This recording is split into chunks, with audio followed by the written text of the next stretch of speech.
this is Dots Locks. Welcome to my channel and welcome to a Chinese lock picking video. This was sent to me by the Welsh lock picker and it is called MATHONWY, I believe that's pronounced. It's a union mortise cylinder. It's the bit of the key. 1, 2, 3, 4, 5. I think that's a 5-pinner. Is it working? See if we can get it picked. Move my camera around a touch.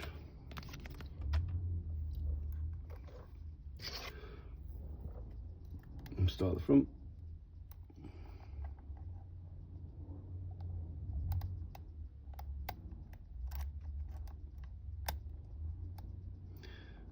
Bit of rotation there, maybe a full set.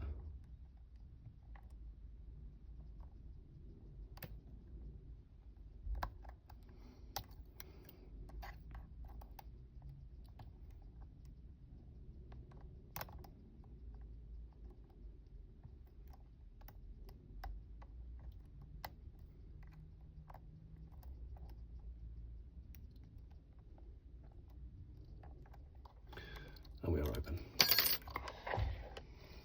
1 down, 9 to go. So that wasn't a bad little pick. Not too bad a bit in that one. Fairly decent cuts on that. It's not too high or too low. I really struggle with with a high and then a low. But yeah, first one down. MATHONWY by the Welsh lock picker. Cheers, Richard, mate. Appreciate that. Hope everyone enjoyed that one. I'll see you later.